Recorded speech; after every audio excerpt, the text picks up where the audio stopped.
Hello and welcome to another episode of The Wealth Within Us. Today I have Economou Olson, and she is a teacher, mom, educator, and recently and still in the process of becoming a doula, which I can't wait to hear all about that.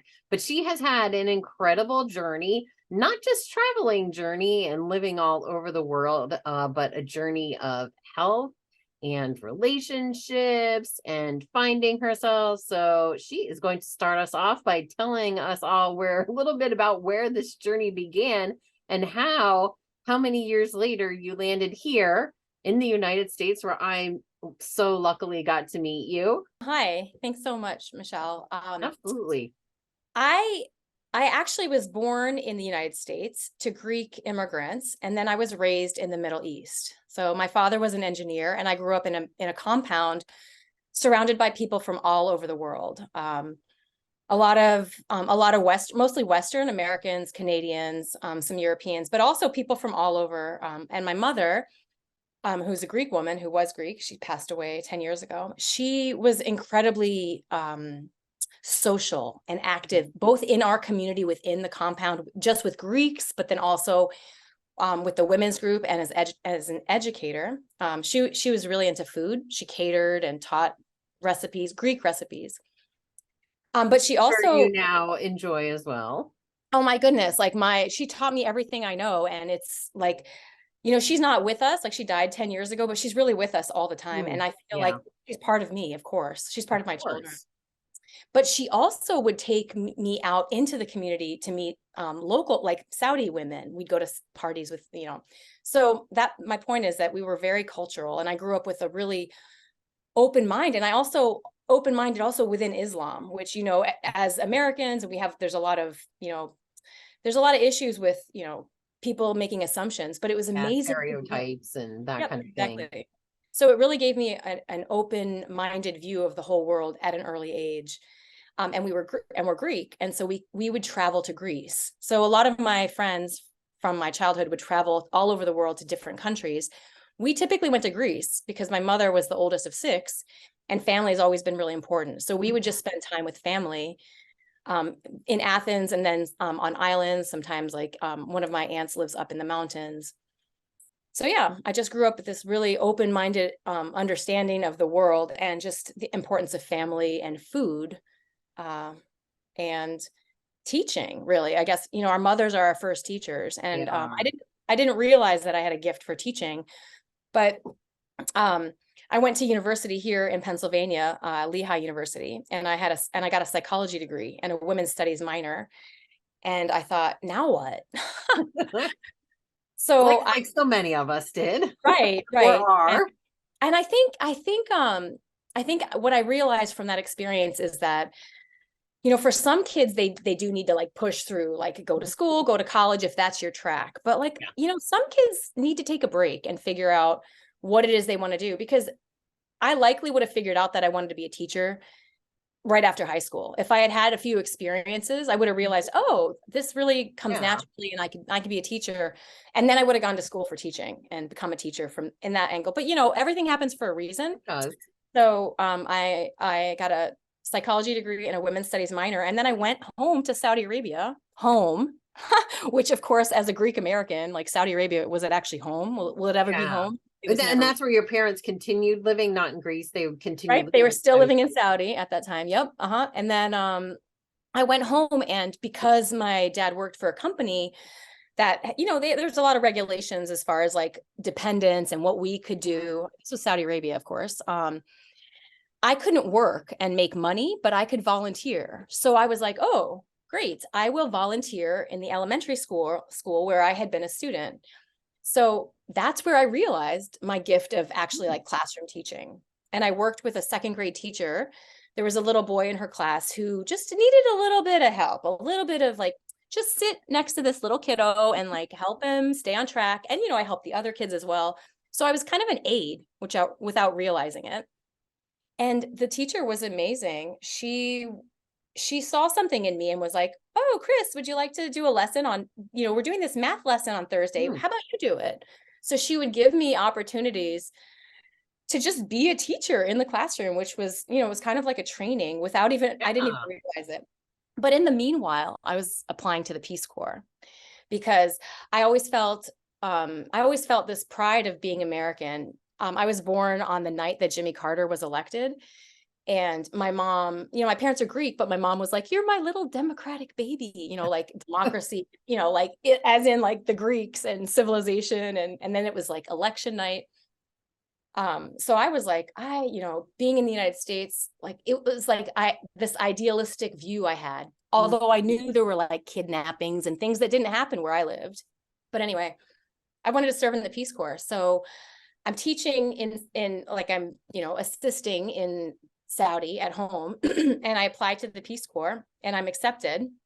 And I have an assignment to go to West Africa, to a country called Niger, the Republic of Niger. But that wasn't going to be till January 2001. So it was January 2001. And so I was still in Saudi.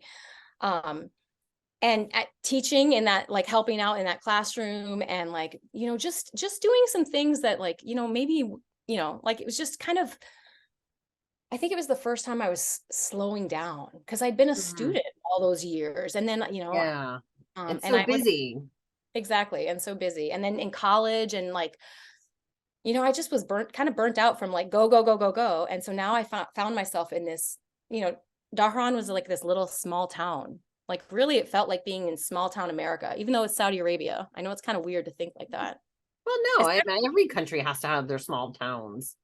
Well, and in those days, before driving was legal in Saudi Arabia, and, like Saudi Arabia has changed a lot in the last, 20 something, maybe 30, 40 years. Oh my gosh, it's been 40 years, 40 something years. Geez, since we went there. We moved there in 77, if you can imagine. So that was some time ago. But yeah, it was amazing. And then I joined the Peace Corps, and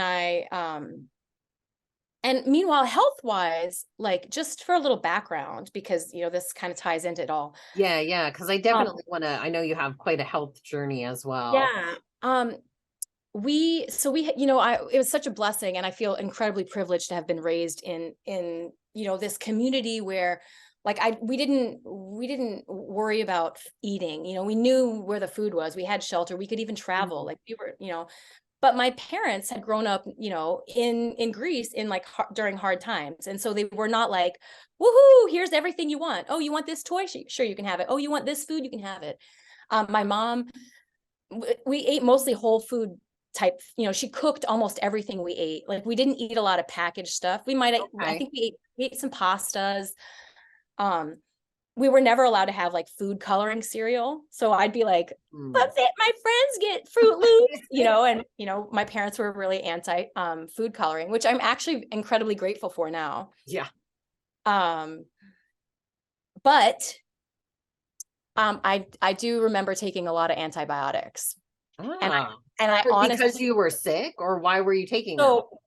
So my mother, she was born in the 40s in Greece, and her family did not have a lot of money when she was little, and that was the 40s. And she caught strep, so she had strep throat, and I think I believe it was detected, like they knew she had strep throat, but they could not afford to treat it.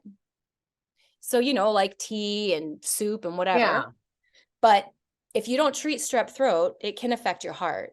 So from strep throat, she developed rheumatic fever, and from rheumatic fever became rheumatic heart disease. So she had this serious life-threatening illness from something that could have been treated. As a child? This was when she was a child? Yep, as a child, when she was a child. So, I mean, it must have been the 50s. She was probably around 10 or maybe younger. I can't remember. Okay. Anyway, she was born in mid 40s. So like say like by the mid 50s, it was like the mid 50s, and she wasn't treated. So then by the time she was married to my dad, and they were in the United States, and they wanted to have a family, in those days, you go to the doctor and you're like, oh, you have your health check. Like, are we okay? Can we have a baby? Can we do this? And they were like, the doctor was like, no, it will kill you to have a baby. You cannot, there's no way you can birth a baby. Your heart can't take it. And my mother, who was the oldest of 6, was crushed. And my dad was like, well, let's go see another doctor. And they found a Greek doctor. So they were in upstate New York. They were in Schenectady, New York, which is near Albany. Yeah. And they found a Greek doctor in a hospital practicing in Saratoga Springs. So they found this doctor, and he said, and he was Greek. So he was speaking to them in Greek, which was great for my mom because she didn't speak English. And he was like, children, you can have a whole soccer field of children if you want. But in the moment when you're crowning or you're about to have this baby, there's a certain medicine we have to give you to relax your heart so it doesn't strain your heart. And Okay. he like knew what he was talking about. So she had two children. Yeah, and she didn't strip that dream away from her. No, it's amazing what the medical profession can do, right? Like Yeah. imagine if they didn't go for a second opinion and they're like, okay, Yeah. we'll never have kids. Okay. Yeah, I wouldn't be sitting here talking to you now. No, definitely not. So yeah, so I think that's where the antibiotic, partly that, oh, you have something, let's treat it. There was partly that, which is why I believe I took antibiotics for oh, you have a toothache. Oh, it's possibly an infection. Oh, you have this, it's possibly an infection. Oh, it's this. And actually recently, I actually live with my dad and in his house, actually my parents' house. When they retired, they came here to Allentown. And like I said, my mother died 10 years ago. And so in 2021, when I was, my marriage had ended and I was like, Dad, I'm, here I am. And he said, well, come on home. So I came home. And what was the point of that? There was a reason I was going to say I came back to Allentown. My mom. And you were talking about the medicine. Oh, yes. And so I recently asked my dad. So I live with my dad. That was my point. I live with my dad. He said, I said, I remember taking antibiotics. I remember that bottle of pink bubblegum tasting That's stuff right. that was you remember that? And it was kind of chalky, but not, but it wasn't so gross that you didn't want to take it. It was like, oh, I need this much more today. Not quite Pepto-Bismol-y, but had that sort of, Totally. And it sat in this little thick plastic bottle with the push down lid with the white lid. On the shelf, in the door, in the refrigerator. I remember it yesterday, and I'm 46. That was at least 35 years ago. But yeah, so my dad said that when he was a kid, now also 40s, a little bit he's a year older than my mom. Did your dad grow up in Greece as well? Yep, Greek. Born in Egypt, but Greek. Kind of amazing because a lot of Greek people were living, if you could picture where Greece is in the Mediterranean, Egypt is right here, right below it. So there are Greek communities, Greek families, Greek people merchants. I can't remember why they initially went to Egypt, but I know that some of my dad's family, they made cigars, hand rolled cigars at one point. I remember my dad showing me a tin that had Economou, our last name, on the tin of I'm like, and he's never been a smoker too, so it's kind of funny.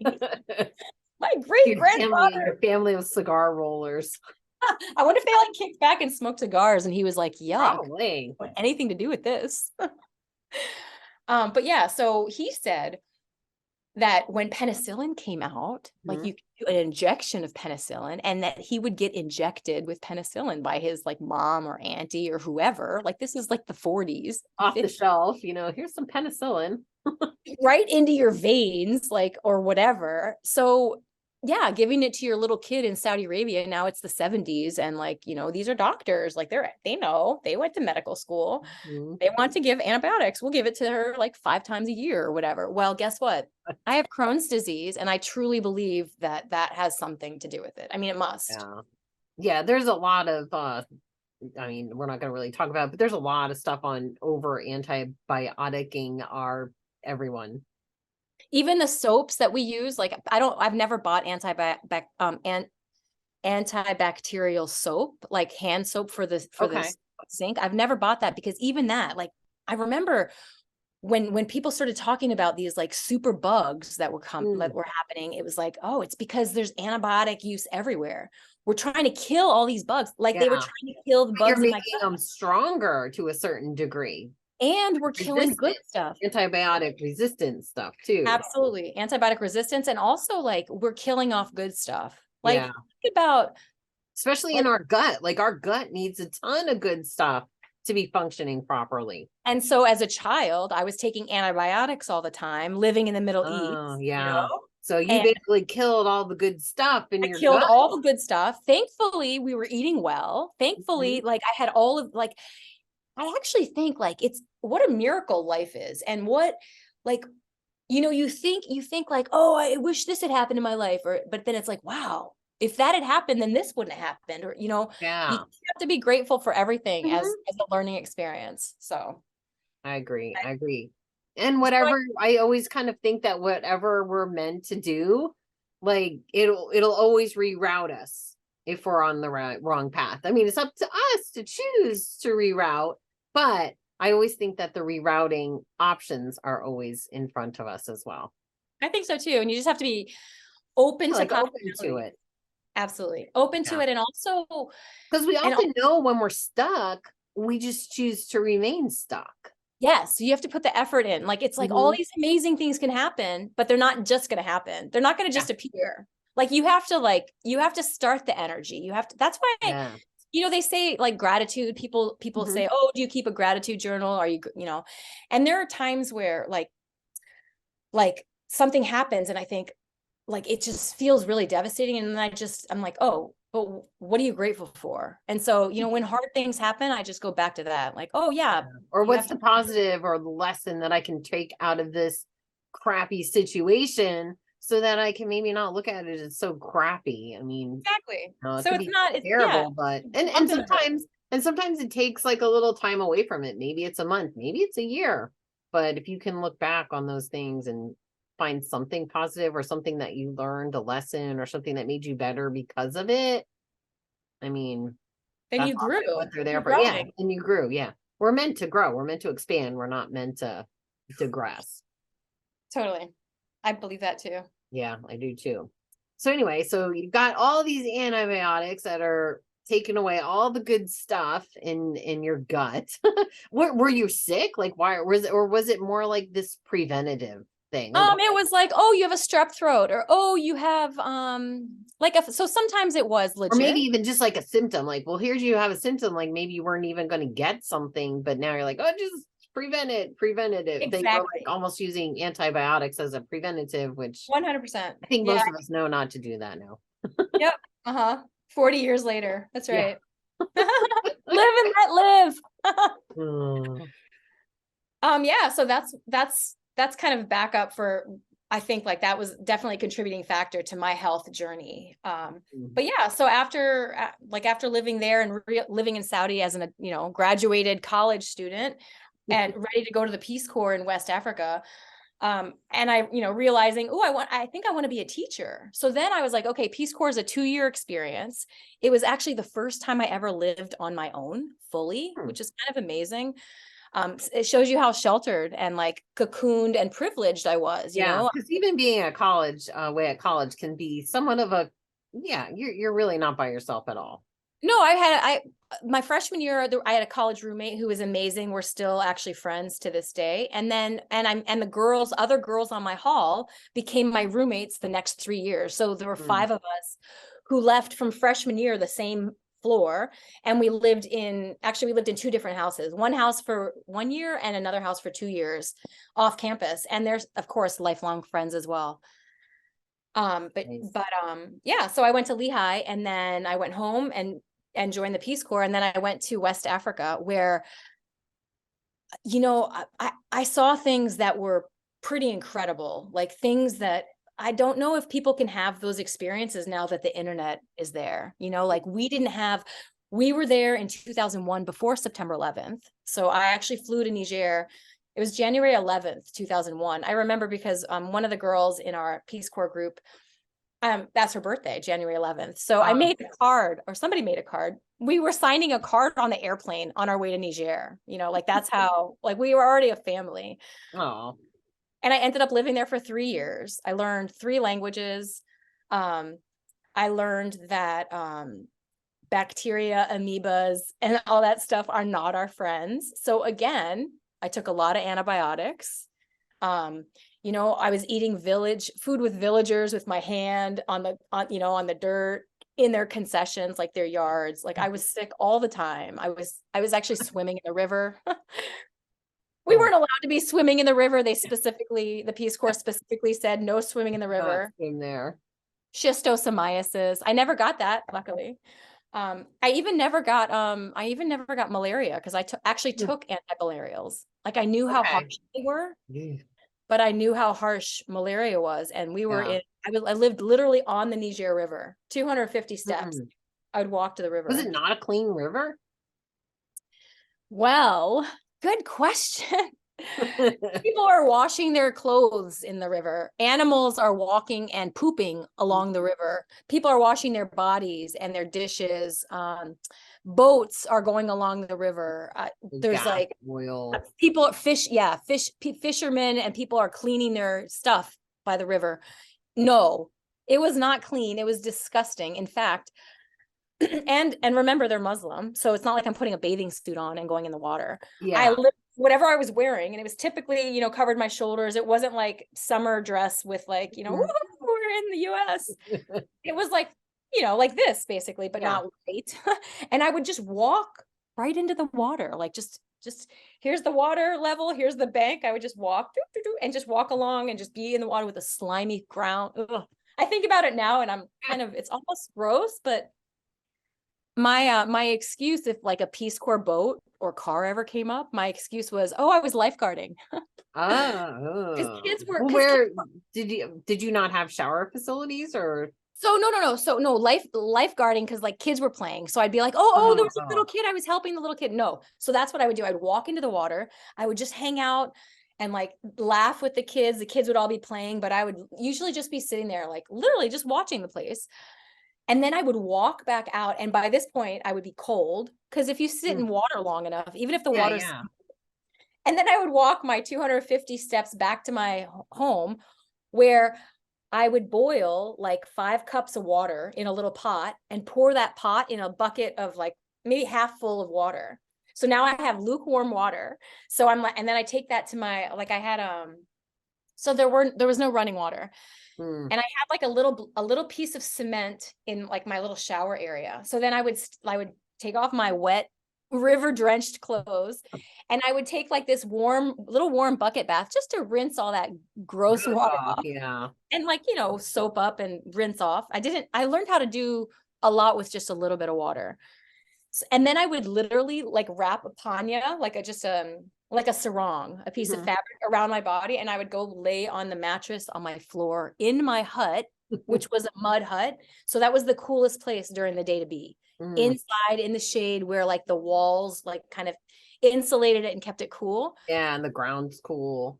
And I would sleep and I would fall asleep. I would take an afternoon nap and then I would wake up in a pool of sweat and walk back to the river and do it again. Oh my gosh. Well, I don't care what you say about the internet. A true experience is never anything until you go there. You can't experience something virtually and even have it be close to the same, I don't think. No, I know, but that you're right. I 100% believe in that. But what I mean is, as a Peace Corps volunteer in 2001, nobody had cell phones. We had internet in the Capitol. So I lived in the bush. I lived 100 kilometers. I can't remember what that is in miles, but I lived 100 kilometers south of the Capitol and then 12 more kilometers by foot or by boat. I could get there by foot or boat. And then I would come into the Capitol and email my family like, "Oh, dear mom and dad, I'm in the Capitol." And then I'd say, "At this time, I'll be at the hostel. Remember, this is the number." And so then I was at the Peace Corps hostel in the Capitol and the phone would ring and somebody would be like, "Chris, it's your mom." So that's how we communicated. Now, all those villagers have phones. Those people, those 250 people that I lived with, of course, it's not the same 250 people. But what I mean by it's just a very different experience because I was completely secluded. I was like in a hut and at the edge of this village of 250 people. They didn't speak English. But my closest Peace Corps neighbor was 6 kilometers away. She was, like that's about 2.5 miles or something. So she wasn't too far. I wasn't completely isolated, but it was like me and the earth, like the stars. Yeah. There were nights when the stars were so bright that the sand looked like snow, like it was reflecting. I was like, whoa, it snowed. Obviously not, but No, but yeah, but still and looked like it. and we women, we got our periods when the moon was full. So like Mhm. all across the entire country, there were, I don't know how many, there were But like, it was like cycling together. we were all cycling Yeah. with the full moon, not just It's like together. that book, The Red Tent. Did you ever read that book? It was I such a good did. book. I Yeah. think I read it like years ago, and Yeah, I read it years ago too, but yeah. definitely. I think we're, we here living among technology and lights and, Yeah, electricity. there's all so this- much. It's like it does mess with your circadian rhythm, no matter how you look at it. But it is funny because, like, I moved here, as you know, to help my sister out with my mom and stuff. But there's how many women? So there's me, my daughter, my sister, one, two. So there's 6 of us women in this house that get our period. And let me tell you, sometimes we all try to cycle together and it's like a struggle because every once in a while somebody will be like, dang it, I got it early, and dang it, this, and I got it late. And it's like, yeah, that's because we're all still trying to like cycle together. It is crazy how it and happens. and you're all different ages, and like everything Mhm. affects, like we were saying, Yeah. everything affects your body. And Yeah, so and we all have to a certain degree the same diet, but there's differences. There's like stuff that my daughter will eat that I won't eat, or stuff that, somebody else will eat that we won't eat. And, so there's that kind of thing going on too. But it's almost like nature wants you to all cycle together, which is kind of crazy. And you can it's just the see it happen. moon, the pull of the moon. The Yeah, moon is mighty. yeah, I totally it believe is. in And the I think we rhythm of. just had a new moon a day or two ago too. That's right. And today is a summer solstice, so it's the longest Yes, it day of the is. year. It is. Amazing. I feel the magic. I know. I love it. And I love summer, so it's even better. But yeah, that our bodies are meant to be in nature, and we throw all this stuff on top of it to sort of that we don't realize takes us out of nature because we've been so disconnected, at least here in the West, we've been so disconnected from that. And I don't know which is better. I think some things from our modern lives, or whatever you want to call it, have made things a lot easier, a lot more sanitary, a lot cleaner, and things like that. But I think other things have taken away our natural rhythms. And it's so, I find it a lot of times, it's so easy for me to get ungrounded. Like, Yep. really, sometimes I'm like, oh my God, I am not grounded at all. And you can feel it. You kind of feel this little, almost like this buzzing that's like, I kind of describe it as like, I'm just not quite clicked into my body. Like there's a little piece hovering out there. Like you gotta, do some grounding or something to get clicked back in. Breath work. Just breathe. I Yeah. always say, just breathe. Oh yeah, yeah. Slow There's down and so breathe. many ways to do it, and I sometimes I like wear like shungite, which will help me ground again, or just Ah, I got a beamer. I got a couple of other things, drinking water, like you said, just taking a couple good. of deep breaths, It's a and good idea. oh my gosh, coming back into myself because it sometimes can be overset. And even me, like I have stuff all over because I work in front of the computer most days. I've got like a shungite little tower. I got the little stickers on the phones. Like, so I try to do all this stuff to just sort of keep out the EMF stuff and keep myself grounded and thinking clearly. Totally. Yeah. Because plays into where you are in your life. And like we Mhm. were saying, words matter. Like the things that you Yes. clutter. Like I didn't realize that I'm a poet. Like my mom was a poet, and I think she must have given that gift to me, and I didn't even Did realize she it. have a journal that you found, or did she share it with you, or she No, just did it herself? she was just always very poetic. I have Hmm. found poems that she wrote since her death. Um, but just like things come to mind. But I realize clutter in my room is like clutter in my mind. Like Hmm. like uncluttering my home unclutters my mind. Like I these words. agree.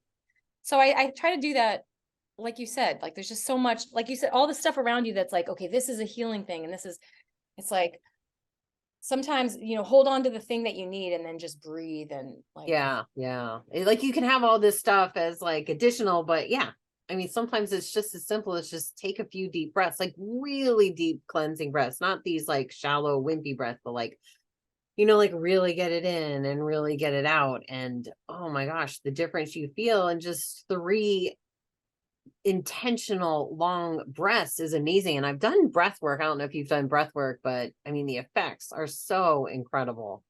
For sure. I mean, I can picture, like, I've learned to be so in touch with my body that I can sit and like just, usually I'll put music on or something that's kind of meditative or Yeah. I don't have to. I mean, I can do anywhere. Just even sitting in traffic, there are times where I can just breathe and I can feel my breath in my toes. Like, I'm like, okay, I'm like, picture your breath. I used to teach yoga. I'm not a yoga instructor and I was never certified, but I taught a community yoga class. I lived in Gallup, New Mexico, a small Okay. town in New There are Mexico. many travels. For 6 years. Yeah, that was where I became a teacher. Actually, that's where I went to graduate school and got my master's degree in teaching. And I actually became a teacher after that experience, like in Saudi, being in that 2nd grade, and then becoming a Peace Corps volunteer where I was in education at elementary. Yeah. No, it was Well, you were always a teacher, or you just I was an environmental educator. you just got what they wanted you to have as a teacher, but you were always a teacher.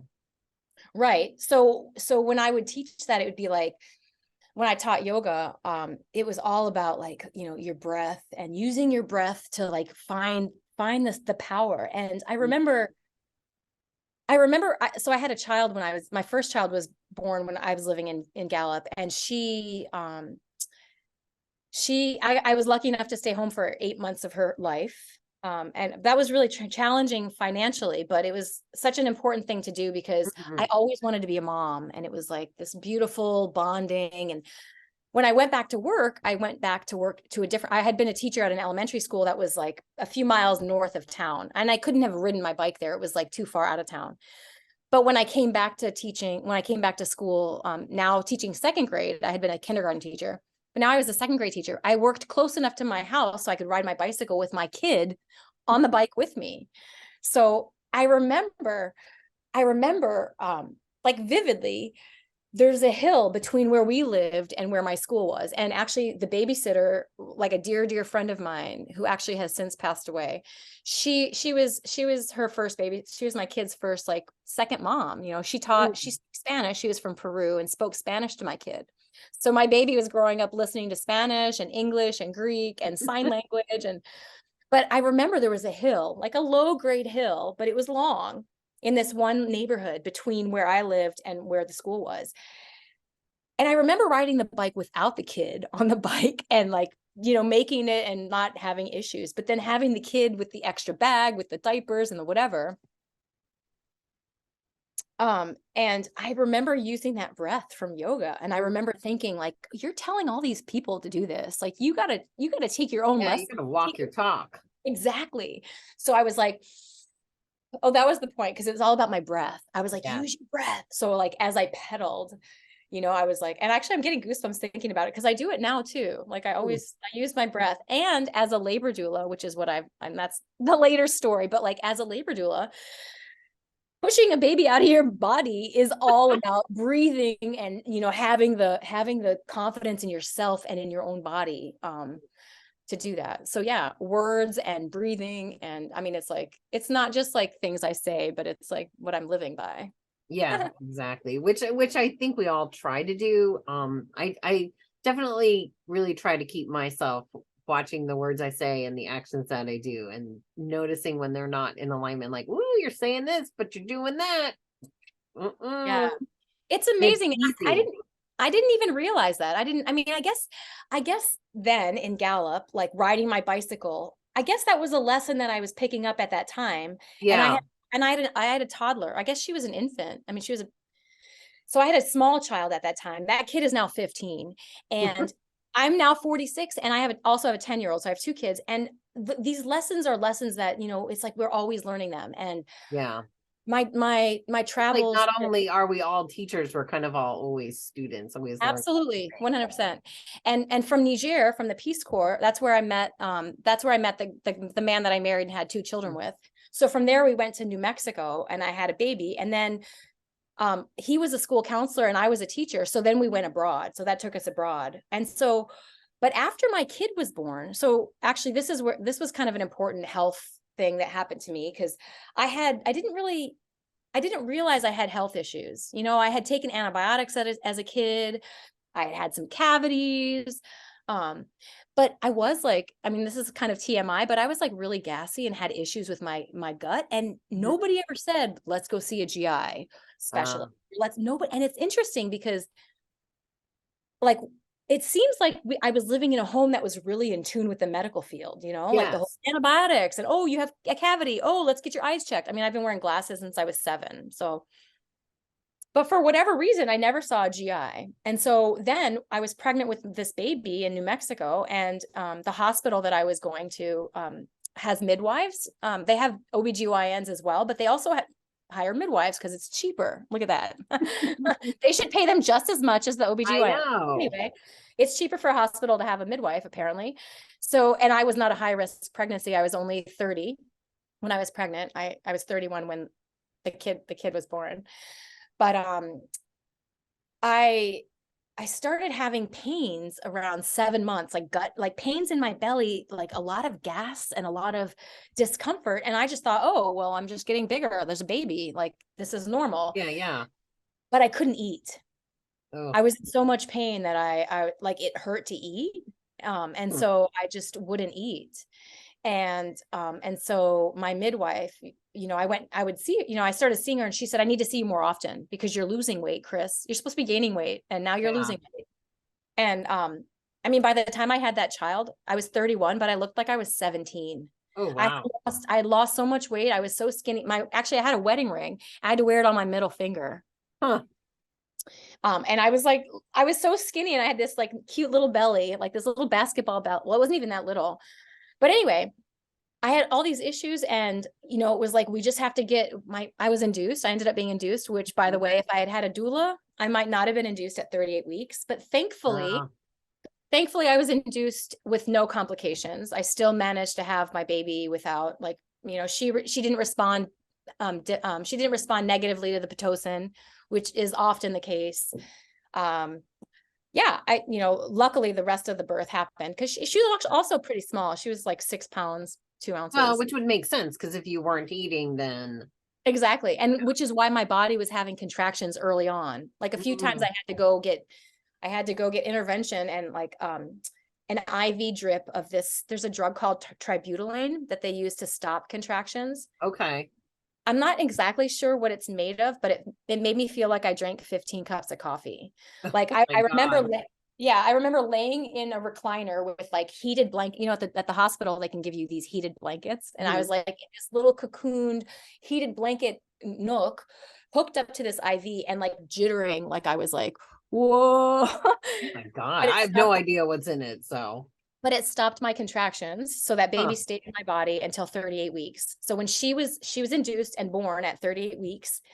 And then I think like that week I went and had an MRI and because I still had pain, and they were like, you have a lump inside you. So I just had a baby, and they're like, you have a lump inside you. And I was like, I have cancer and I'm dying.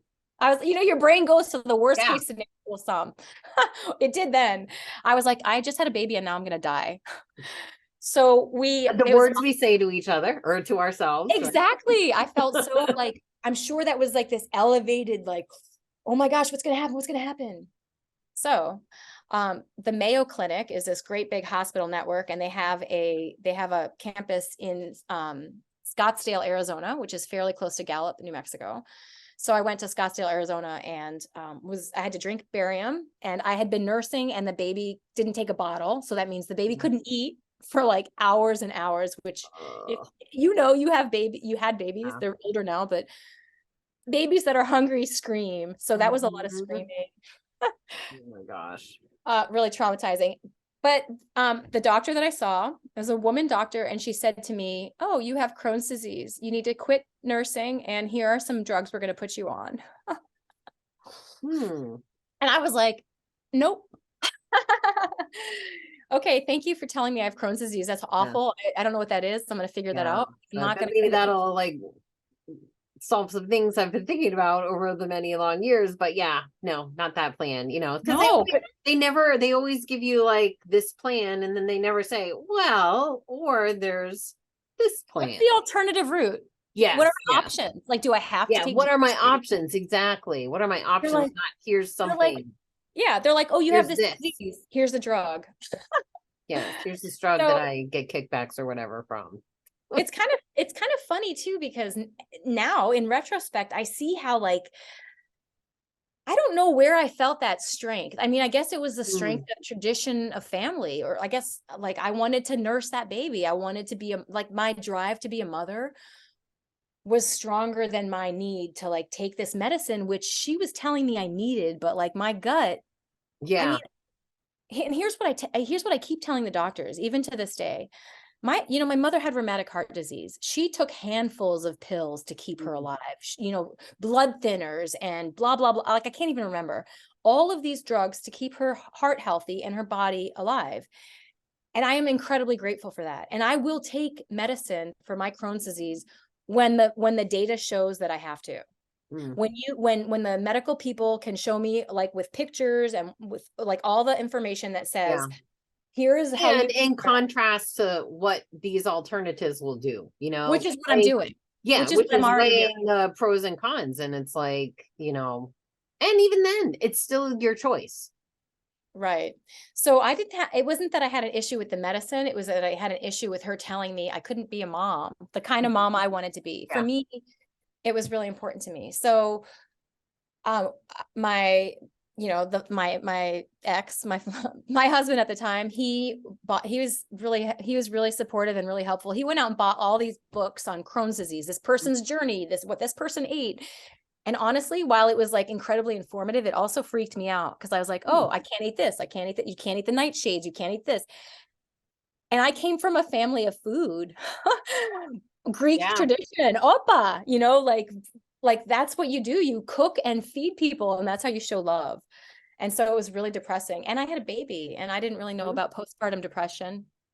And so I just started taking a food. I like literally had a notebook and started writing everything I ate. So like, for example, today I had some gluten-free pancakes, but like, whatever, like eggs, I would write what I ate, and then I would write like what kind of reaction I had. So for example, I remember we went to a friend's house and they had a barbecue and they had ribs and they had corn on the cob.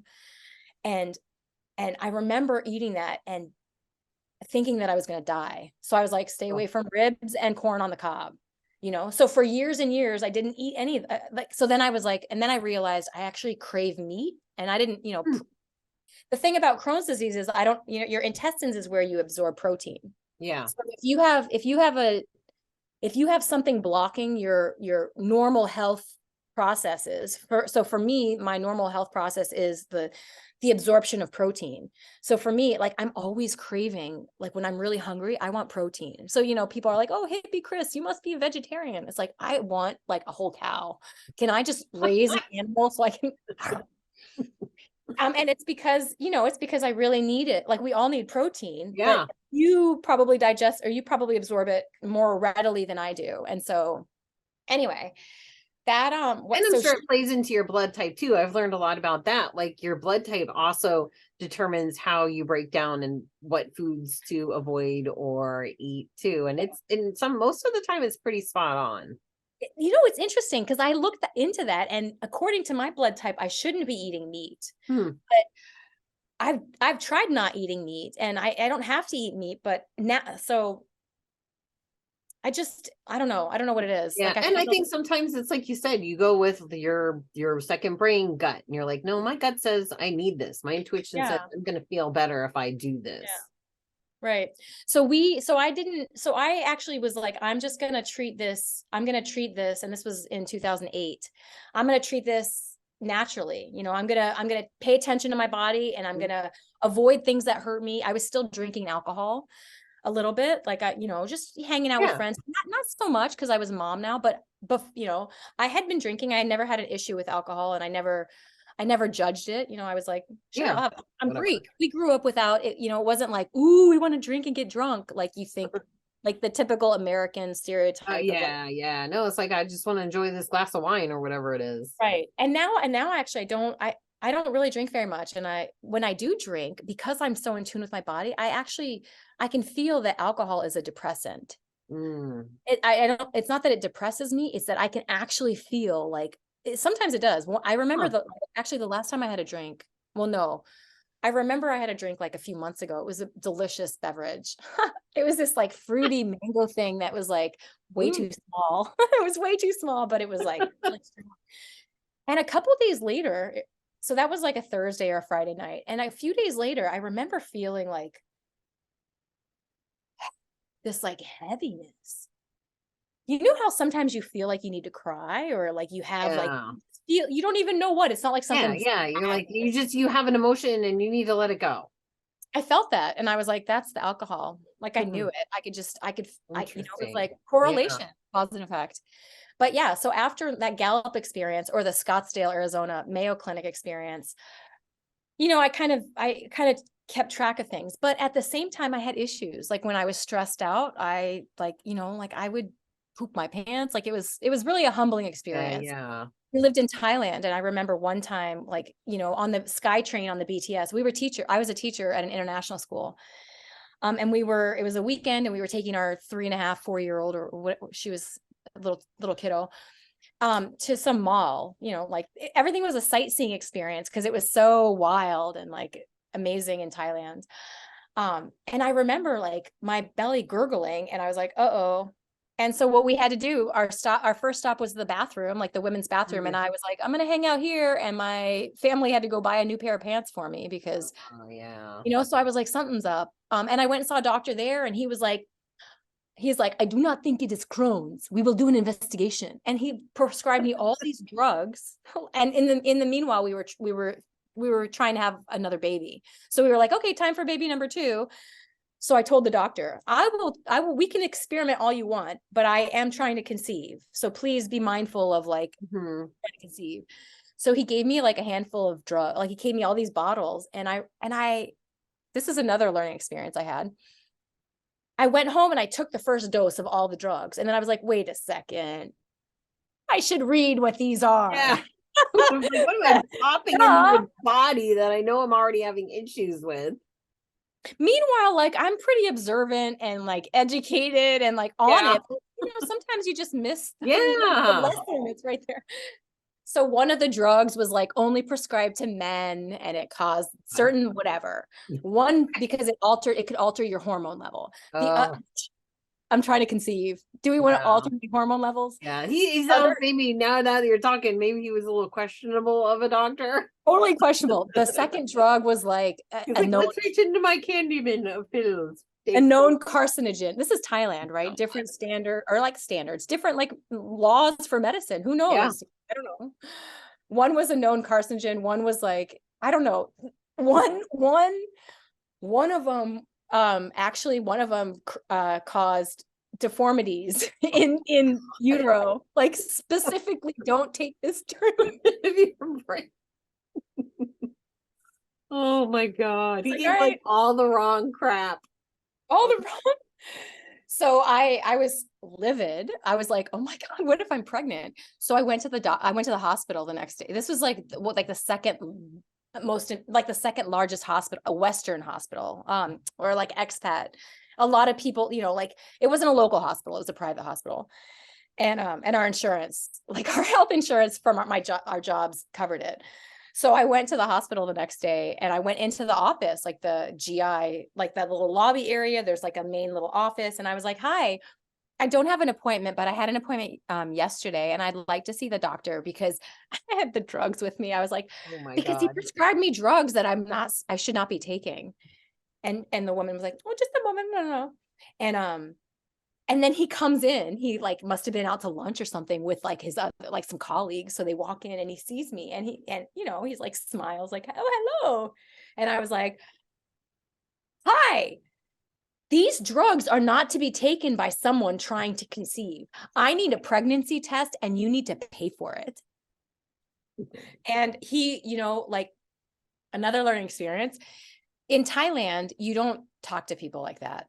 Oh. In Thailand, you don't just call someone out, especially in public, especially like he's with colleagues and there are people in the waiting room. And I just that was like the most disrespectful thing I could have done. Yeah. but I was, to my, like, Yeah. lesson, but at the same time, I was really upset. And I was like, what if I'm pregnant? And I just took these drugs that, Yeah. like, that pregnancy, those cells would be tiny, like everything will Hey, affect. yeah. I didn't, yeah. So they gave me a pregnancy test and I was not pregnant and I didn't take those drugs and I didn't see the doctor again. And I was like, you know what? I'm just going to go back to like taking care of myself and watching what's going on. Hmm. But little did I know that it was really like stress related. And anyway, then we moved to Nigeria because we wanted to live, we wanted to make a little more money. We made great money in Thailand, but Bangkok is an expensive city. And so we were not able to really save. And we had student loans from, my ex, he had student loans and we had some debt, credit card debt. And so we were like, let's go somewhere we can make money. So we went to Nigeria. And actually, it's funny, well, interesting, because while we were in Thailand, that's when we had our second kid. So we ended up, getting pregnant and having our second, who's 10 now. And when she was 8 months, when she was 8 months, my mother died. That's when my mom died. And what's interesting about it is when we were talking about going to a different country from Thailand, Nigeria, it was my ex who was like, oh, what about Nigeria? And I really thought my mother, if she had been alive, would have died if I went back to like West Africa, where, because I lived in a hut. So her idea of With West these little Africa now, kids, so they were little grandbabies. yeah, she's like a hut though. So I was like, well, we can do that now that mom's not here, which obviously she is still here. And that was an incredible experience because I spoke Hausa from having lived in Niger. And northern Nigeria, Abuja's not quite in the, Abuja's kind of in the middle, but northern Nigeria is all Hausa. And so we lived in a compound with 3 apartment buildings, all of the teachers and, other, like, the teachers from the school lived there. And there were a couple compounds, but we lived in one right by a market that was a Hausa market. And so I would walk with my baby. So the 10-year-old she hadn't turned 2 yet. So she was going to turn 2 our first December in Nigeria. So I'd put her on my back, Niger style, and I'd walk the dog into the market and I would buy produce at the market speaking Hausa, like hello. And it was amazing because it was like being in the Peace Corps again. But this was how many years later? Yeah. This was in 2014 And or in something. an apartment, not a hut. So there's In an apartment with electricity Yeah. and internet, and we had a pool on the little compound. And what I did notice though was kind of interesting. When I moved to Nigeria, my mom had just died, and my mom was like this like incredible force of nature. And she also like loved gold. So she had like a gold ring, she had gold jewelry, and she had gotten me this ring that said my name in Arabic years and years ago. And I hadn't worn it in many years. And so, like after she passed away, my dad was like, oh, there's some things here. Do you want to wear any of this stuff? Like, and I was like, ooh, I'll wear that ring. And I remember going to that market and I was holding like a shade hanger. I was holding like a post that, like touching a post while I was like talking to somebody. And somebody else, not like my Hausa people that like knew me that I saw every week, but just some random person looked at me and was like, is that a gold ring? And that was the last time I wore that ring to the market. So words matter in all capacities, because his words, I was like, oh, yes, you're right. I need to be a little more humble about where I am. And yeah. But yeah, so I was okay. Like, intestinally, same stuff. Like, sometimes I had issues, but I managed to not need like medical care really. I was like, but it definitely was somewhat debilitating. Like I definitely was that person who anywhere I would go, I would think like, where could I go to the bathroom? And I was very good at like being able to go behind something in like a field or like, I was like, I could do anything. Cause I'd been a Peace Corps volunteer. I had a hut and like a hole in the ground. And then after Nigeria, we actually went to Minnesota to live with my mother-in-law so that my partner, he could do at that time, he could become a brewer. And so I was a substitute teacher, and I worked a little bit in the elementary and the high school, and not the high school, the middle school. But we were in the States where we could have health care. we had actually, the Affordable Care Act was really helpful for us because we actually qualified for free health insurance because we were living with my mother-in-law. And so technically, like Minnesota was great. They were like, oh, you're living with family, we'll give you insurance. Really a blessing. And my intestines, something was up and I needed to just figure things out, So I went to a doctor outside of the cities and a GI specialist. And we did do an investigation. We did a colonoscopy, endoscopy, a colonoscopy. And then he was like, oh, we have this imaging capsule. And there is an 8-hour battery life in this imaging capsule. And you can swallow it. And every 2 seconds, the LED light lights up every 2 seconds. And there's a little camera and it will take a picture. So we can have pictures from when you swallow it all the way through, and then you're going to poop it out. And we can have these images to see what is your disease looking like. And I was like, sure, you're the medical professional. Yeah. We're testing it all out, right? We're seeing what's going on. My disease was so advanced that was actually not the best thing to do. And so that was, let me see, that was 2017. That was May 2017. And the reason I remember exactly when it was is not because I kept a journal of like writing it. It's because Facebook is my photo journal. Oh. And at some point, and that's another thing I got from my mother. She always had a camera, and in events, she always took pictures. She took pictures of the food. She took pictures of the people. She took pictures of everything. And as a little kid, I remember I even had a camera that was like this little plastic thing that you put the film looked like those, it was like two circles. Yeah. I know that. That was in the 70s, well, maybe the early 80s. But anyway, on my Facebook, I could go to like every month so I went to May 2017 and I could see the picture that I took of this imaging capsule. And actually it's funny because I have it right here.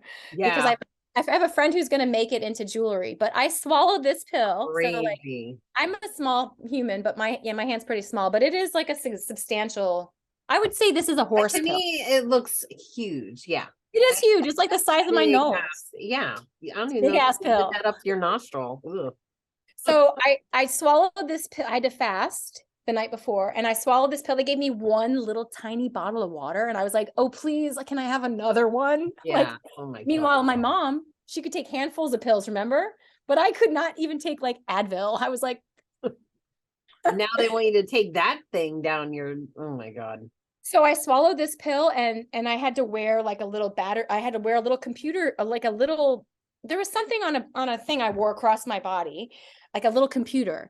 And this camera, while it was inside me taking pictures, it was transmitting the pictures directly to this. That, yeah. I had it like on my hip. I remember because I went early in the morning and I had to wear that thing all day. And then I had to go back at 5 p.m. and give them the computer pack. And they're like, okay, you should poop that out soon. I said, what's the longest that you guys have, how long could it take? Oh, it could take up to a month. I was like, okay, great. You have like average, I think like 25 feet of intestines. That's just small intestine, right? So this had to get through like my mouth, my esophagus, my stomach, all this, all the places. All this stuff. Well, guess what? Yeah. And clearly the thing isn't breaking down. It didn't break down, but it came apart, and you can actually see the rust because I swallowed this pill in May 2017 and it was removed from my body in February 2022. It's insane. And here's the crazy thing about words matter. And this is where like the true learning for me happened, because here was my journey with Crohn's disease and me saying like, no, I don't need these drugs. I can't take these drugs. When I saw this doctor in Minnesota, he gave me this imaging capsule, and we did see pictures, and you could see that I had my Crohn's disease was bad. I even put a picture. I even put a picture of that on Facebook, just because you can't even tell. It's just a picture of like tissue, and you can see. And he explained it to me. Well, he said normally I would put you on these drugs that people with Crohn's disease and other autoimmune diseases take, which are these immune suppressant medicines. Like the most famous one, or not famous, but the one that you hear about like in commercials is Humira.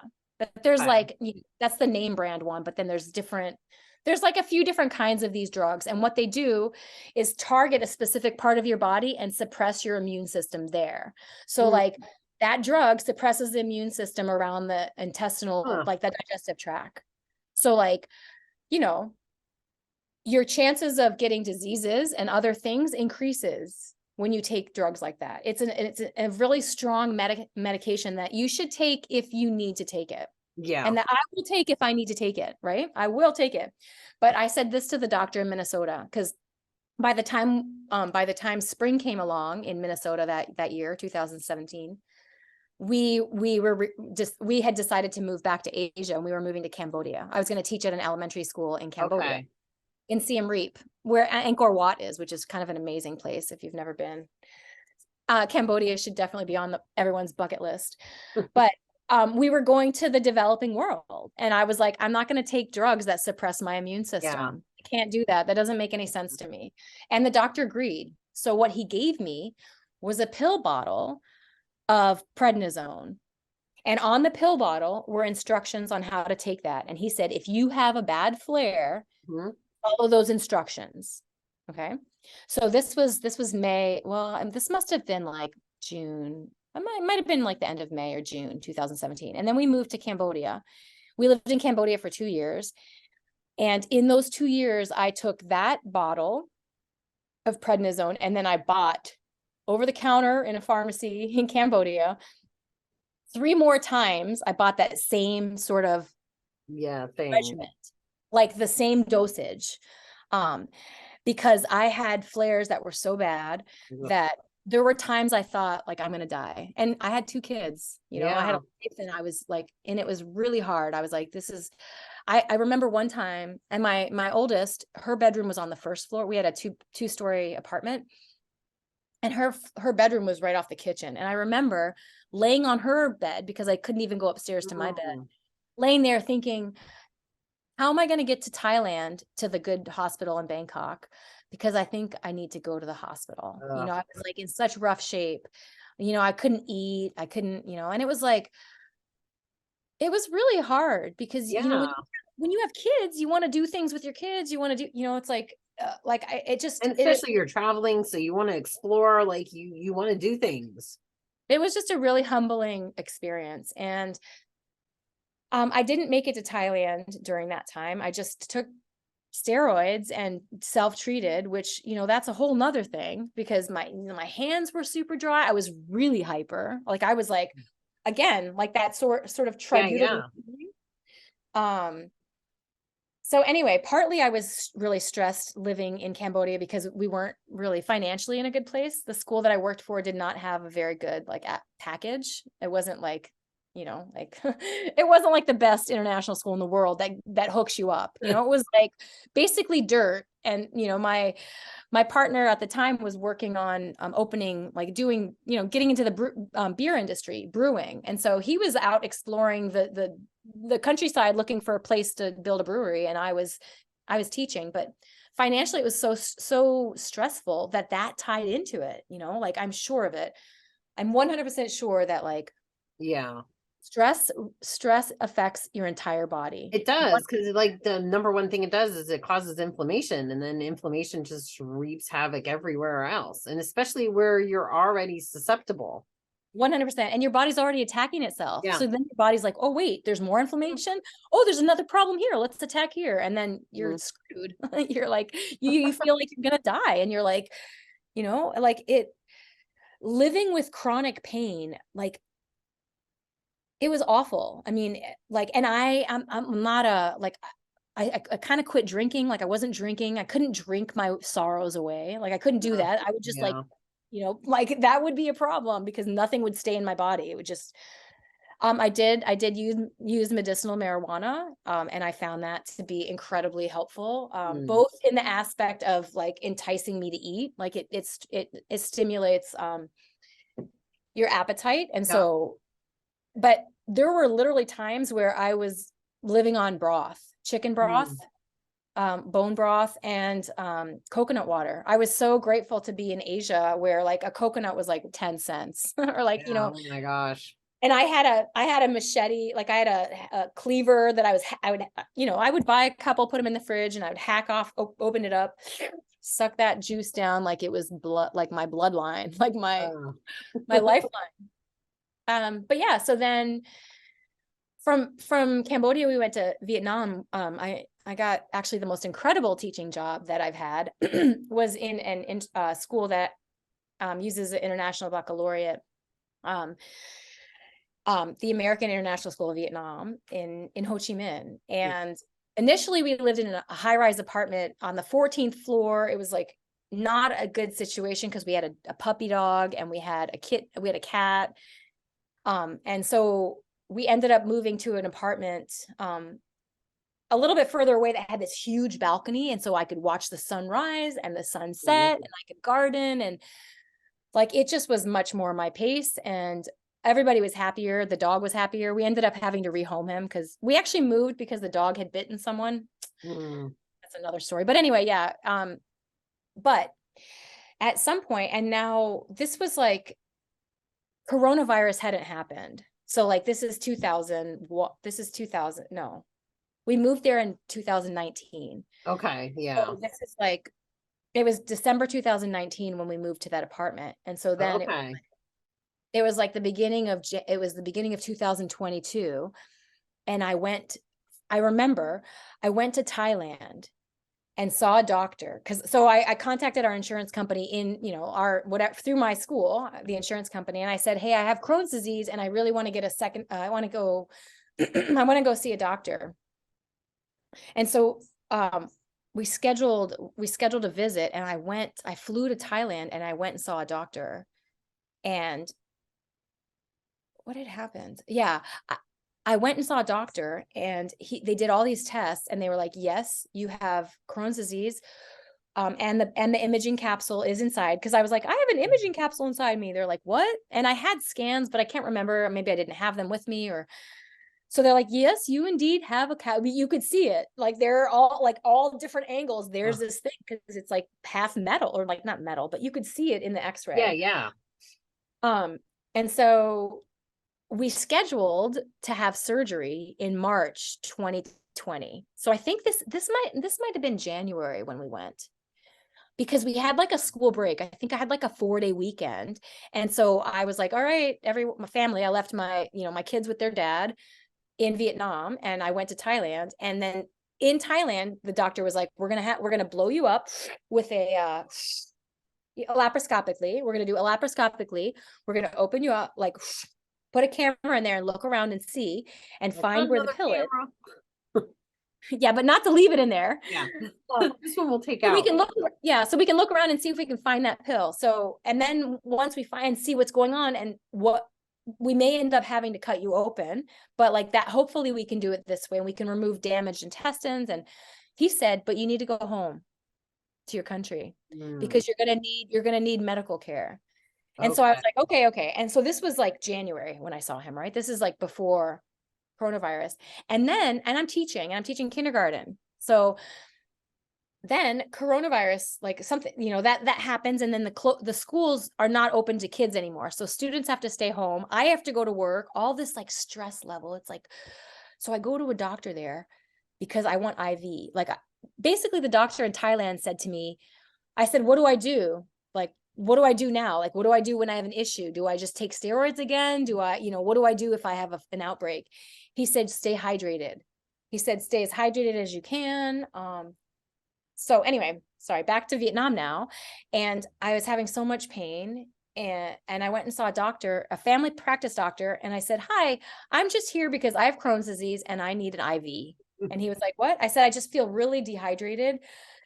Like I'm kind of in pain with my Crohn's disease. I have an imaging capsule inside me. Like here are the pictures. I showed him, my Thailand scans. And he said, I'll give you IV, but come back tomorrow. We're going to do an ultrasound because I'm not just going to give you IV. So I went back the next day. I had my youngest with me. She had like a screen, like a tablet with her. She like laid on the foot of the bed while a different doctor, an ultrasound specialist, did an ultrasound for 45 minutes. Now in the United States, when you get an ultrasound, when you're pregnant, it's like 20 seconds. Like, oh, here's the, it's not like an hour, like nearly an hour. So he did all this whole like ultrasound, and like he's talking to me a little bit, just asking a few questions. And then afterwards, the doctor comes in while I'm still there, and like they had talked a little bit, and he's like, "You have a time bomb inside you. You need to go to your country." That's what he said. Literally. And this man was he was a Vietnamese doctor, but he had gone to medical school in Canada, and he grew up in Germany and had gone to medical school in Canada, and was now living in Vietnam. And he said, "You have a time bomb. People here, doctors here, don't know what Crohn's disease is. So if you have any medical situation, an emergency situation, and they open you up, they're going to freak out because they're going to see all of that scar tissue and they're not going to know what it is, and they're going to cut everything out." Oh God. Yeah. And this was my first school year still. I still had a second year. My contract was 2 years, and I'm in Vietnam, and like a world child, like a child of the world, but still I was all of a sudden very much a foreigner, and very much like, oh shit, like what now, what? Sorry. Try to keep it PG. But yeah, so yeah, he said that to me, and of course I was like, oh, I can't leave Vietnam until my contract is over. I was like, I don't quit things. So anyway, I left the doctor's office with my kid. We went home, and a few days later, I had a friend who came over to drop something off, and she said, "Oh, we're outside your apartment." So I ran downstairs, went to the gate, and she was there with her husband, and her husband does like massage therapy and acupuncture, and kind of holistic in that way. Yeah. Senses like all the stuff we've been talking about. And they were like, "How's it going?" And I said, "Oh, I actually went and saw the doctor." And I just, in like 20 seconds or whatever it was, I said, and he said, "I have a time bomb inside me." And then I look over at her husband, my friend's husband, and I said, "I'm wondering if I could like schedule a session with you." Cause I felt like, okay, let me do some acupuncture or something. Let me do some sort of like calming. Yeah. Like there's obviously a lot going on inside me. Let me just see what I can do to like support my health. And he looks at me and he goes, "Chris, I'm going to give you your first session right here for free while we stand here. The words that you are saying are really important. When you say, 'I have a time bomb inside me,' every single cell in your body hears you say you have a time bomb, and everyone's on call. Did you hear? Did you hear? There's a time bomb. Where's the time bomb? Yeah. Like all my cells are ringing in every system. Yeah. Oh shoot! There's a time bomb. Where's the time bomb? Did you see the time bomb? Have you seen the time bomb? Where's the time? Oh my gosh! Everyone, you gotta be on alert. High alert. Time bomb! Time bomb! Time bomb! Woo. And it was that like moment that I actually have goosebumps thinking about it, like literally goosebumps, because like I get that it's weird, and I get that people think like your cells aren't talking to you, and I get that like there are people who, we're all different, and we all have different levels of openness in our minds, and we all believe different things. And some people believe like, you put a magnet on your arm and it helps you, or some people believe, there's all kinds of different things that people, and I truly was like, my cells are all like talking to each other now and like freaking out. And from that, like that night, like from that moment on, I was so aware of what I was saying. And I started saying things like, "All right, intestines, you got this. You're digesting everything, and you're making me strong. Look at my muscles, and look at my cells, look at my skin, and thank you." And I mean, it's like it kind of sounds loony to me in some ways. No, it makes so much sense though. I mean, at least it totally makes sense. It's like that whole thing where like if you're feeling down and you look in the mirror and you're like, "I love you. I love you." And you can really love yourself doing that. I did that with my body, and you change the whole structure of your cells. It's like all those water experiments that they've done. You talk negatively to water, it like falls apart. The structure deteriorates. You talk beautifully to water and lovingly, it makes incredibly beautiful, healthy structures. 100%. And And it's funny because all those experiences that I had in my life, and, you know, like my mom's power of positivity, like my mom was a very positive person. She had some really hard times in her life, but she was still like, you know, like singing and positive. And, you know, of course she would vent, and, you know, she would vent to her friends, and, you know, she had her things, but like, for the most part, like she instilled in this like positive outlook in life. And so even despite all that, I was like, oh my gosh, this like, I let this energy Yeah. maybe hold me back, like maybe hold my healing And back. Maybe, almost like take charge of your whole body. yeah. And so when I was like, oh, I don't have a time bomb inside me. I'm like, there's no time bomb. We're gonna be strong and healthy. And you know what I did? That was actually the time that my marriage was sort of like, my partner was in another, he was in Cambodia, and like things were kind of rocky, and it was sort of the beginning of the end. And so there were a lot of things happening. So I started just being like, you are a powerful goddess. And you know, I go outside in the morning before the sun would come up, and I would do yoga, and then I would take the dog for a walk, and I would water the garden, and I would sometimes with music, and like, you know, listening to music, sometimes not, just listening to the trucks and the cars and the world coming to life. And it's amazing because then I moved here to the United States, where you know, I'm grateful to have medical care through the state of Pennsylvania. And I went and saw a GI specialist, and right away they were like, let's get that pill out of you. I said, that's a Yeah. great idea. Let's do that. And again, it was this sort of a similar plan with the Thailand doctor, the Thai doctor, who had said, we're going to go in laparoscopically and see what's going on, and then we'll determine our course of action. Well, I had this surgery. I believe it was the 10th of February, 2022. It was last year. And yeah, it was, you know, I can't remember. I had to fast or whatever I had to do. I went to the hospital and had my surgery, and it took a lot longer than they thought. And I didn't know this, but later my dad, you know, my dad said the doctor called, because my dad was, you know, I give my dad's phone number. The doctor said to my dad, she kind of scared us. There was a lot more going on in there than we had realized. They ended up removing 50 centimeters of bad intestine, Wow. including 8 centimeters of my large intestine. And this pill, this little happy little plastic pill with a little dead battery and a little rust, this was stuck between, you know, if you can picture your intestine like a sock. Mm-hmm. So there was a tightening in one spot and a tightening in another, and the pill was stuck inside. So when I was eating things like corn and broccoli, I mean, I guess that was like when I was eating things with a lot of roughage, it was getting stuck, and I could literally see my belly expanding. Huh. It was Trying like, to push it through. well, like my body, my Like, intestines were just moving like, oh, we can't do this. Whoa. Causing me tons of pain.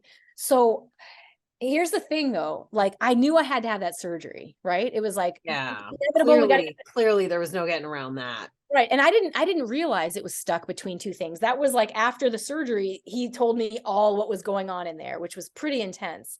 I have a scar across my belly, and my belly button's in the middle of it. And I remember, like, I think I was in the hospital for 4 nights because it was incredibly painful.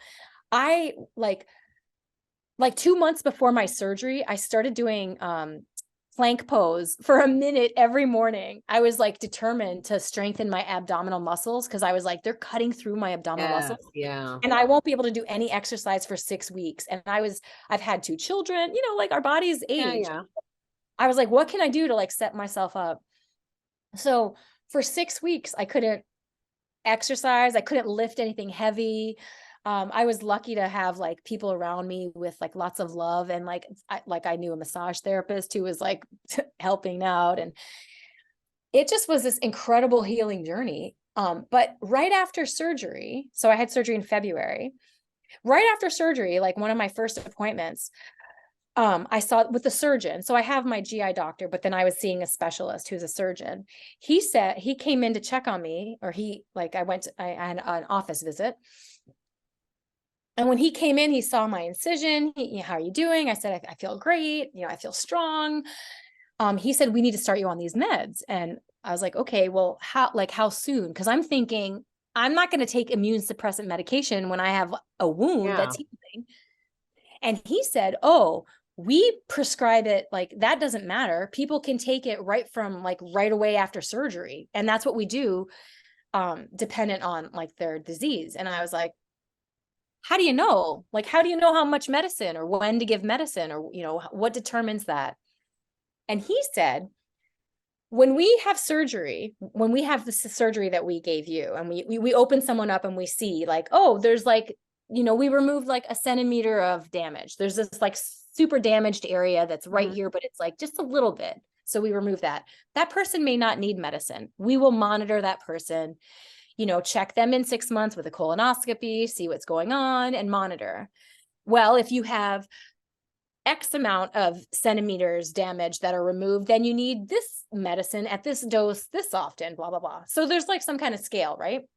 He made it pretty simple. I understood what he was saying. And he said, we removed 50 centimeters from you.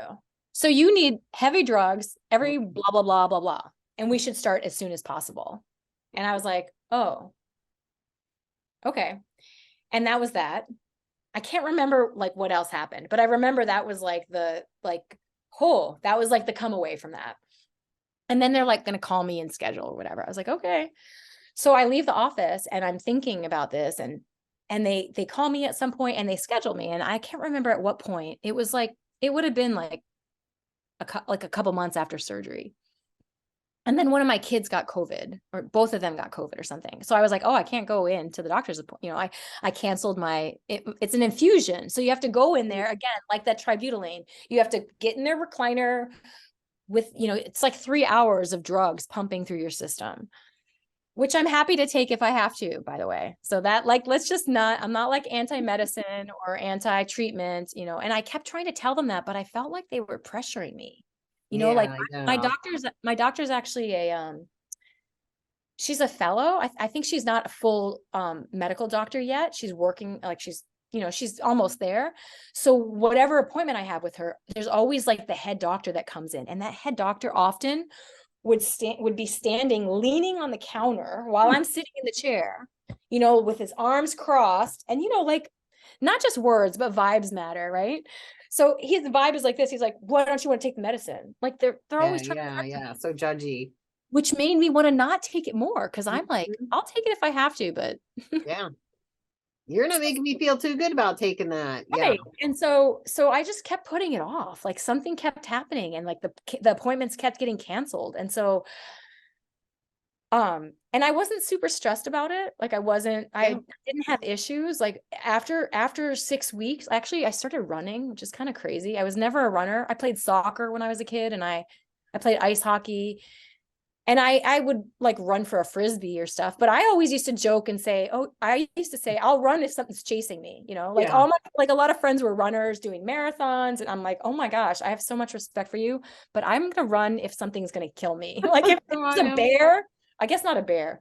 If it's appropriate for me to run, I'll run. But after my surgery, I felt like such a badass. I was like, I just went through this thing. They took out this huge chunk of my body. Like, this is like a new start, like the Phoenix. Yeah. So I actually bought running shoes. Like and I spent a pretty penny. Like I didn't just buy like $60 shoes. I went and bought like a good, I went to a store where they like look at your gait, and and the reason I did that was because I don't like to spend a lot of money. I'm not like, oh yeah, let's just buy whatever. Like, I believe in like, restraint, whatever.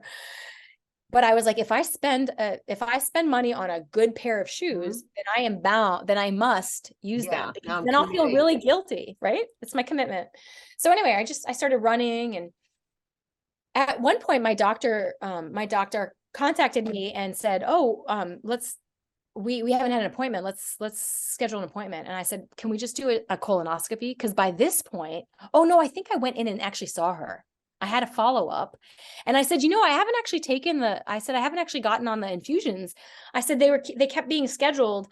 And I said, and honestly, by this point, it was like it might have been like August or September by this point. So I had surgery February, and this was in August. Yeah. February, March, April, May, June, July, August. So it's already maybe it was even later, September, maybe October. So it already been at least half a year since my surgery. And she said, I said, yeah, I haven't been scheduled yet. I said, I don't really know what the deal is. But maybe can we just check?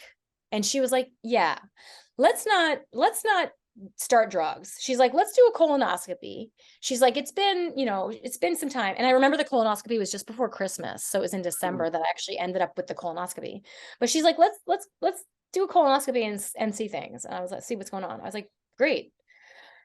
So I wait and go and have my colonoscopy in December. And, it's kind of amazing because they do it. You're kind of out of it.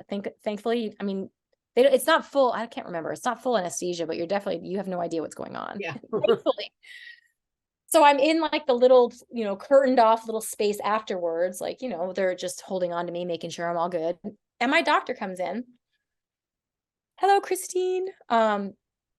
Everything looked great. You had 2 little polyps. We removed those. Here are some images. She hands me this piece of paper that has like 6 pictures, maybe 8. I can't remember how many, but there's like these clear like pictures of like, again, the insides of my body that like look lovely, fleshy. And she's like, this is red because this is where we took the little polyps off. She's like, everything else looked great. We'll see you in a year. Mm-hmm. I was like, can I touch you? And she was like, and I grabbed her arm and I hugged her. And I was like, you have to have faith in people's bodies. I was like, Yeah. I was like, thank you. And I started crying, because like I said, like if I truly need the medicine, if you look in there and see all this damage and you're like, you know what, let's control the damage. I will do anything I will to stay alive, healthy, like, what is it? Your life, to have a good, healthy life. Like if I'm not able to eat anything because I can't digest, if I'm constantly running to the bathroom because I have like chronic diarrhea, like that's not a way to live. Mm-mm. But I don't have those issues because guess what? This pill, guy is out there. and you know what? Like if you swallowed this pill and you don't have Crohn's disease, but it got stuck in you, I guarantee you'd have a problem. Oh my gosh, I don't see how you couldn't. I mean, a foreign body is stuck in your body. If you think about it, without all those drugs, your body was able to heal on its own.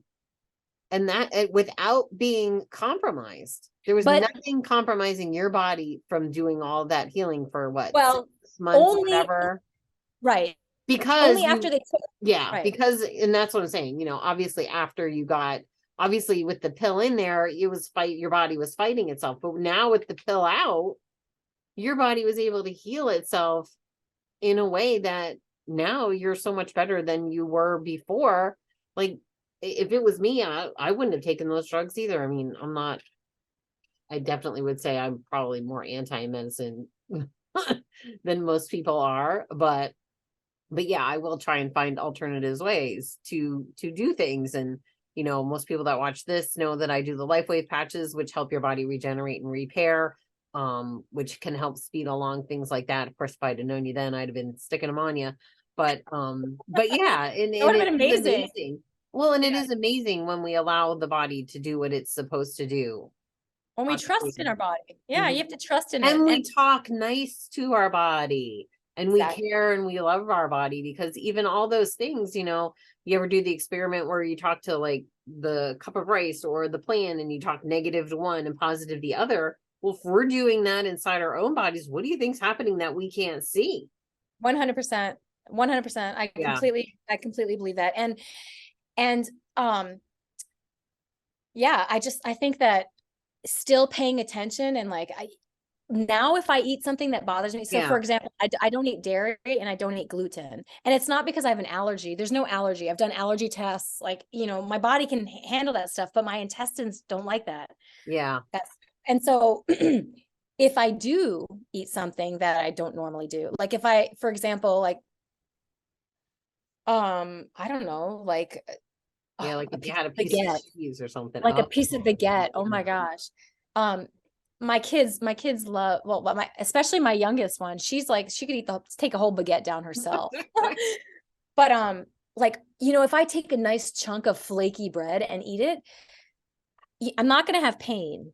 Like my body's not going to love that. Like I might like not have like, I might see that in my stool, but as far as pain, like I don't have any pain. Even cheese, like even a bite of cheese, like, and I'm honest, like I'm a human being. Like I will every now and then, but I'm like, is this worth it? Like for example, so I'm a labor doula and I had a baby. We had a baby on Monday. Or was it Monday or Tuesday? The day's Monday. Yeah. The baby was born at night on Monday, but I remember before like the mom was due on Saturday, and I remember like Friday I was doing something with cheese, and like I was cutting cheese or like grating it for the kids, and there was a piece of cheese and I was like, oh, I'm gonna eat this, and then I was like, wait, you're about to go spend hours in the hospital supporting someone in her birth. That's not to eat something your body doesn't like right now. So I'm like,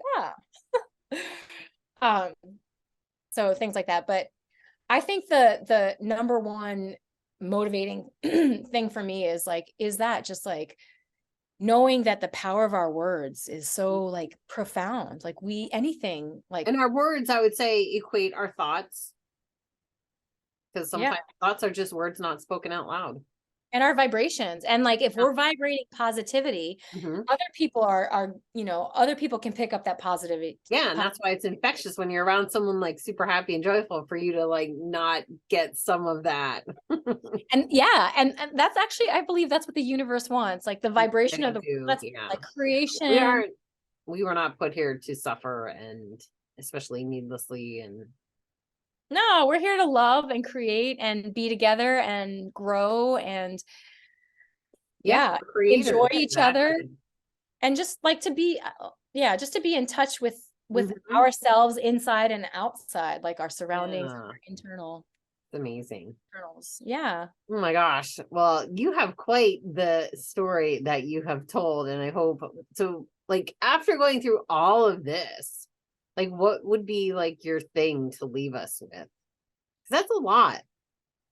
It is a lot. I guess ultimately that words matter, and that there's always support for you. Like whatever you're doing in your life, wherever you are in your life, if you're having a challenge, there are people who can help you with like positive thinking, but you can just start yourself by just, being like, I'm strong. And even if you're not, like, I did have a time bomb inside me. I did have a whole lot of mess. And I did need to get that removed. Like that was reality, but those words that he could have used gentler words. He could have said, you have a lot of scar tissue. There's a lot of damage in your intestines from your Crohn's disease. Here in this country, we don't really know how to deal with that. So my recommendation would be to like continue to do what you're doing. Come in for hydration. If you really truly need IV, we're happy to give you IV. Just to say it in a way that's not so like, and I am kind of a drama queen. Like I was a kindergarten teacher. Like I had to get those kids' attention. Otherwise I'd lose them and they'd like poke each other with a pencil, or, I had to be like on it, like constantly. And so, I think ultimately just believing in yourself and in the power of your breath and in the power of your words, because you can overcome anything if you really, truly, truly want to. And of course, like you have to have supports in some ways. There are places to reach out to, and the internet's kind of amazing in that way, like, YouTube, and of course, like your podcast. I have found information and stuff in your podcast that's been like, healing and grow and promotes growth. And that's what we're here to do. We're here to heal each other and to grow.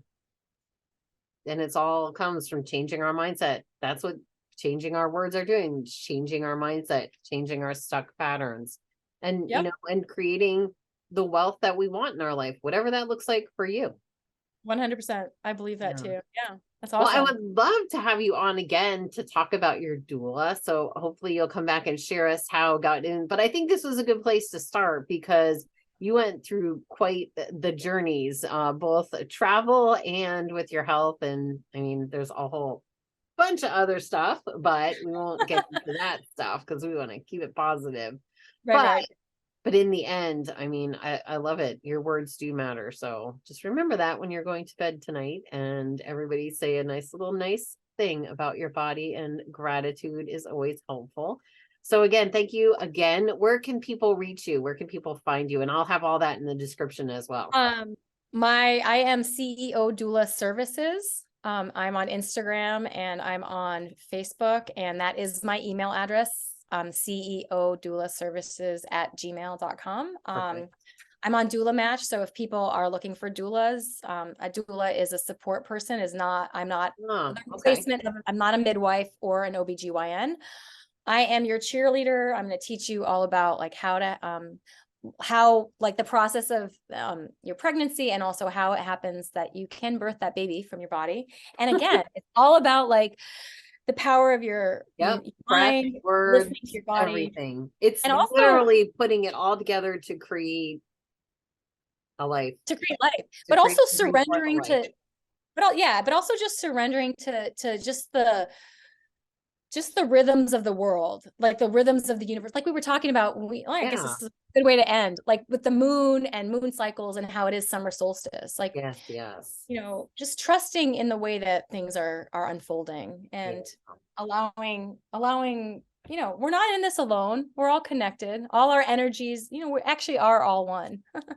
We are. That's a whole nother topic. Oh, geez. So on that note, have a lovely summer solstice. Yeah. So enjoy your summer solstice, everybody. And until next time, thank you for watching another episode of The Wealth Within. And Chris, I can't wait to have you back. Thank you so much. Thank you so much. Bye.